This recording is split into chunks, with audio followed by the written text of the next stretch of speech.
Bonjour! Alors, bienvenue dans cette vidéo. Donc, aujourd'hui, on va vous parler, si je monte un petit peu, on va le voir, on va vous parler de l'hydrosphère. Donc, l'hydrosphère qui est la quatrième enveloppe de la Terre. Donc, on a parlé de la lithosphère, on a parlé de l'atmosphère, on a mentionné la biosphère qui était la couche des êtres vivants. Et maintenant, on va voir l'hydrosphère qui est la couche d'eau. Donc, tout ce qui est eau, que ce soit sous la forme solide, liquide ou gazeuse. Donc, si on commence tout de suite, c'est un peu ce qu'on nous dit dans la fameuse définition. Donc, je vais me prendre un petit crayon ici. Donc, on va nous dire que l'eau se retrouve sous plusieurs formes. Donc, premièrement, on la retrouve naturellement sur la forme liquide. Hein. C'est tout de suite ce qu'on pense quand on pense à l'eau, c'est la forme liquide. Donc, mais il y a aussi la forme gazeuse et ce sont entre autres les nuages. Mais même dans la pièce ici autour de moi, il y a de la vapeur d'eau. Je la vois pas, mais tu sais, on parle des fois de l'humidex, donc le facteur humidité qui va faire en sorte qu'on va plus ressentir le froid ou le chaud. Eh bien, c'est justement en lien avec l'eau qu'il y a dans l'atmosphère. Et l'eau glacée, donc si on parle entre autres des calottes glaciaires au pôle Nord et au pôle Sud. Alors ici, on nous parle de l'ensemble de l'eau sur la Terre qu'on peut retrouver sous trois formes. Donc, à l'état solide, on parle entre autres des glaciers et de la neige. À l'état liquide, bien naturellement, des étendues d'eau, que ce soit lac, rivière, océan, mais aussi dans notre corps. Donc, les êtres vivants, on est constitué en grande partie d'eau. Et finalement, l'état gazeux, qui est la vapeur d'eau qui se retrouve dans l'air. Je t'amène tout de suite à côté. Donc, on a une représentation ici. Je vais lever mon image un peu pour qu'on puisse bien voir. Comme ça ici. Donc, l'eau sur la Terre, on en a beaucoup. Hein. 70% de la Terre est recouverte d'eau et 30% est recouvert des continents. Donc, mais l'eau qu'on a sur la Terre, ben, elle n'est pas tout à fait, elle est rarement même disponible. C'est-à-dire que la majorité de l'eau, elle est salée et on ne peut pas la prendre pour la consommation. Donc, ce qu'on appelle l'eau potable, ben, cette eau-là n'est pas disponible. Donc, l'eau salée, c'est possible de la désaliniser, d'enlever le sel de l'eau, mais ça coûte excessivement cher. Présentement, il y a en Arabie Saoudite qui ont fait des usines justement qui servent à rendre l'eau potable, donc prendre l'eau de l'océan ou de la mer et de la rendre potable, mais ça coûte très cher. Donc, ce qui fait que c'est de l'eau qu'on ne considère pas comme étant de l'eau potable ou facilement transformable. Ce qui fait que l'eau qui nous reste pour la consommation, qu'on appelle l'eau douce, il nous reste un 2,5% que tu peux voir dans le diagramme ici. Donc, de toute la surface du globe, quand tu regardes un globe terrestre, il y a 2,5% seulement qui peut être disponible pour la consommation. Donc, je dirais disponible. On va voir tantôt. C'est pas tout à fait disponible, mais qui pourrait être propre à la consommation, donc qui pourrait être consommé. Si on regarde en détail, le 2,5, on le développe encore et on en fait un grand cercle ici, bien, tu vas voir que ce 2,5-là, bien, il y a une grande partie justement que tu ne peux pas boire parce que c'est de l'eau glacée. C'est de l'eau qu'on trouve au pôle Nord, en haut, et au pôle Sud, en bas. Donc, les fameuses calottes glaciaires, les fameux glaciers aussi qui sont en train de fondre un peu partout dans nos chaînes de montagnes. Donc, ces glaciers-là qui servaient souvent, qui amenaient de l'eau potable à plusieurs villages, ben à ce moment-là, quand le glacier va être complètement fondu, ces villages-là n'auront plus d'eau potable. Donc, l'eau gelée, présentement, c'est pas une source qu'on peut boire directement, à moins qu'elle soit justement en train de fondre, comme je disais tantôt, pour l'eau des montagnes, mais ça va faire en sorte que quand ça va être tout fondu, ça sera plus là. Et l'eau des glaciers dans les océans, si on pense à l'Arctique et l'Antarctique, une fois qu'elle va être fondue, ben elle se mêle à l'eau salée, donc c'est de l'eau qu'on va souvent perdre aussi. Donc l'eau gelée, c'est de l'eau qu'on considère qui n'est pas disponible. Ensuite, on a, je monte un petit peu plus haut, l'eau souterraine. Donc l'eau souterraine, ça va se retrouver dans ce qu'on appelle des nappes phréatiques. Donc en dessous du sol, il va se retrouver avoir des espèces de lacs souterrains, donc des poches qui vont se remplir d'eau, si on veut. Et c'est pour ça que dans le passé, là, les gens creusaient des puits. Donc, avant qu'on ait l'eau potable dans plusieurs villes et villages, donc on creusait des puits et à ce moment-là, on trouvait de l'eau et on buvait cette eau-là. Donc, c'est la fameuse eau souterraine. Et il y a aussi une petite partie, 0,4, qui est de l'eau de surface. Ça, c'est nos lacs et nos rivières. Donc, au Québec, on est chanceux, on en a beaucoup, mais c'est pas partout comme ça dans le monde. Et aussi la vapeur d'eau qui se retrouve dans l'atmosphère. Donc, on voit que 0,4% du 2,5%, là. Ça veut dire qu'il reste vraiment pas grand-chose. On verra le chiffre tout à l'heure, mais il nous reste pas grand-chose qui est propre à la consommation. Alors, on va se faire des petites étoiles. Ce que je veux que tu retiennes dans ces dessins-là, dans ces représentations-là, c'est pas nécessairement les chiffres en pourcentage, mais c'est où est-ce qu'on retrouve l'eau, sous quelle forme se retrouve l'eau. Donc, la plus grande forme, ce qu'on retrouve le plus, c'est de l'eau salée. Ça, il faut que tu le saches.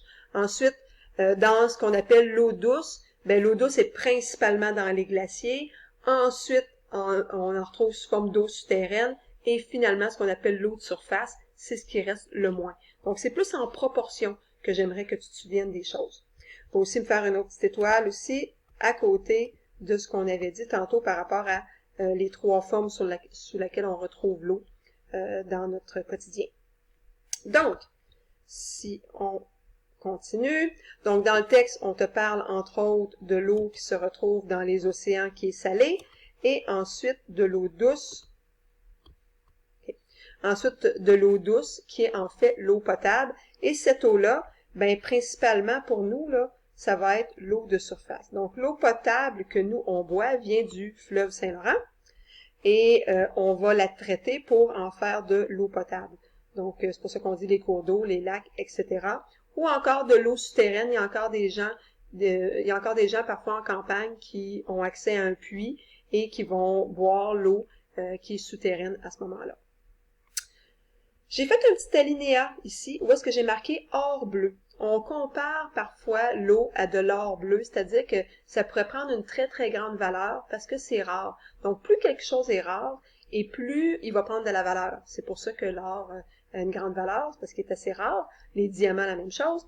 Donc, on dit que l'eau douce disponible à la consommation, c'est 0,015.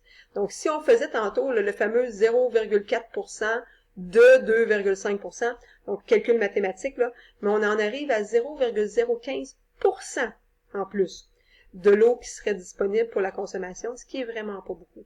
Donc, nous, au Québec, on est chanceux, au Canada de façon générale, on a beaucoup de lacs, beaucoup de rivières, mais c'est pas partout comme ça, et il y a des gens qui manquent d'eau. Donc, on en parlera de la consommation d'eau, on est des grands consommateurs d'eau, on est des grands gaspilleurs d'eau aussi, mais c'est pas pareil partout dans le monde. Je vais t'inviter ensuite à lire ce qui est écrit en bas. J'ai marqué que c'était en lien avec les changements climatiques parce que c'est quelque chose qu'on va reparler en classe. Donc là, ici, on te parle des carottes de glace, mais c'est comment on a fait en fait pour savoir quelle était la température de la Terre il y a 100 ans, 1000 ans, 100 000 ans. Ben, c'est avec les fameuses carottes de glace. Donc, prends 2 petites minutes pour me mettre sur pause, lis le texte qui est là parce que c'est quelque chose qu'on va reparler. Je m'en vais, moi, à la page suivante maintenant. On va zoomer un petit peu. Donc là, ce qu'on va aller voir, c'est les interactions entre l'hydrosphère et l'atmosphère. Parce qu'on a dit tantôt qu'il y avait de la vapeur d'eau, donc il y a de l'eau qui va s'évaporer et qui va aller dans l'atmosphère, ce qui fait qu'il y a une grande interaction.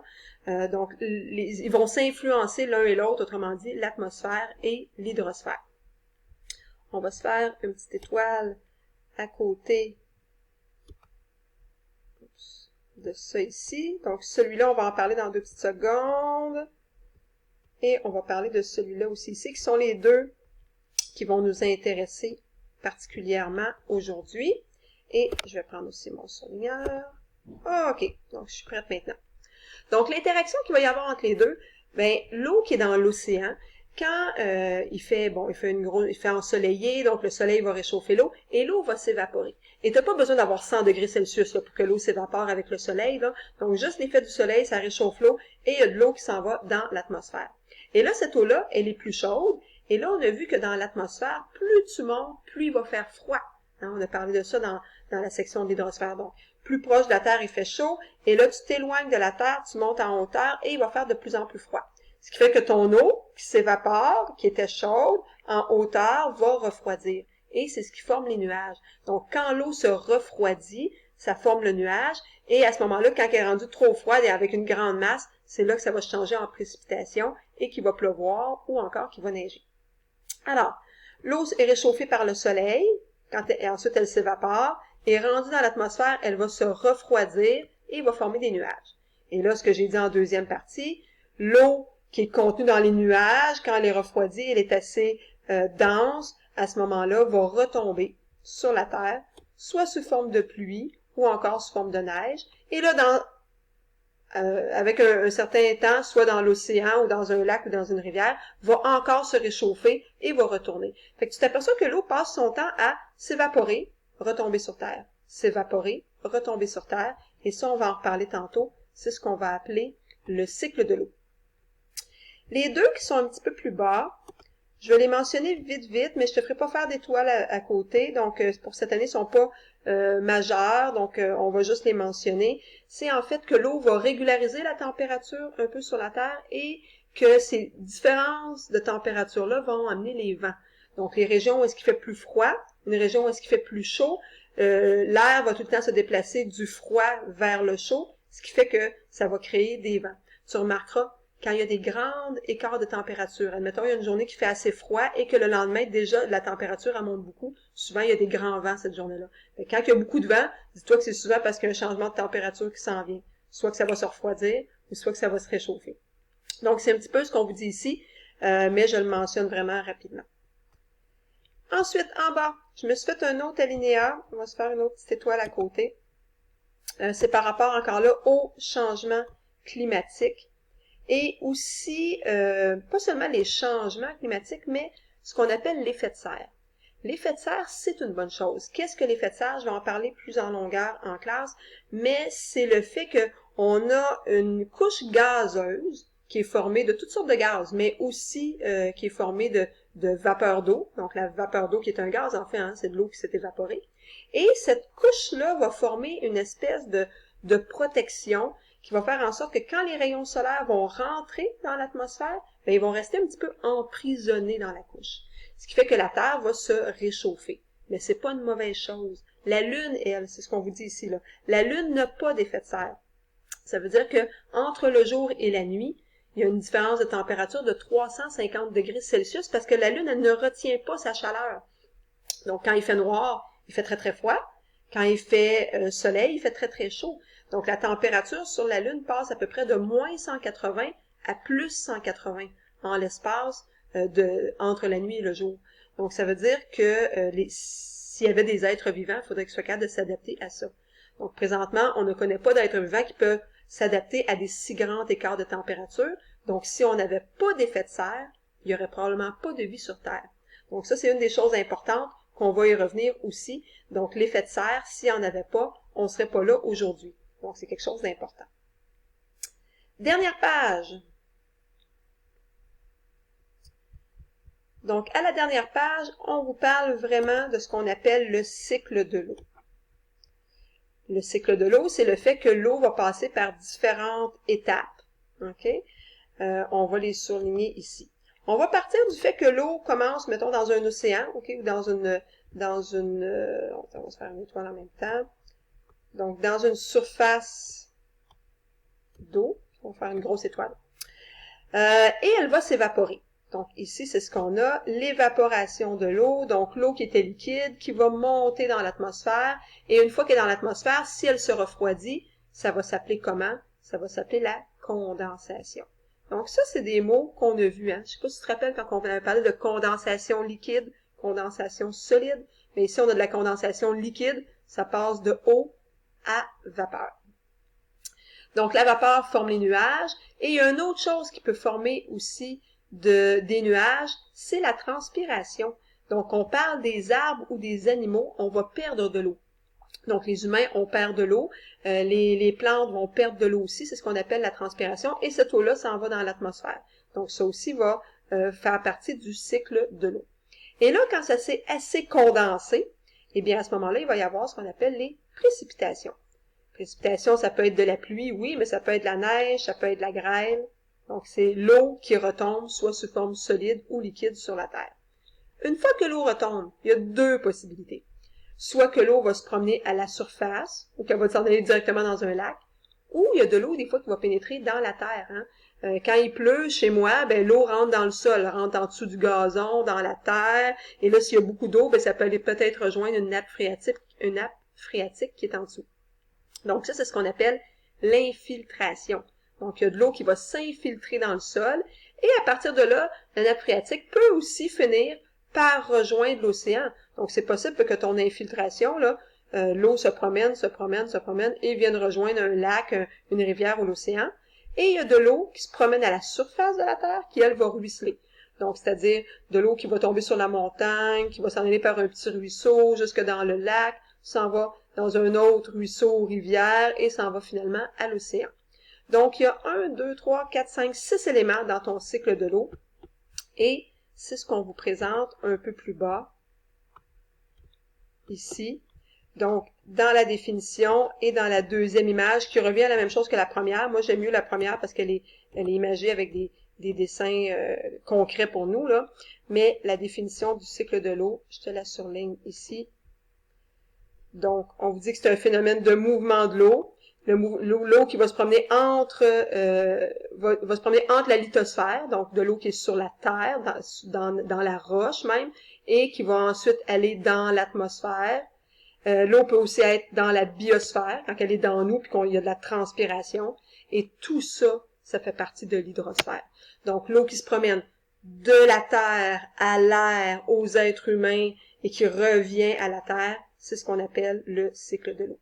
Donc, ça termine la vidéo d'aujourd'hui.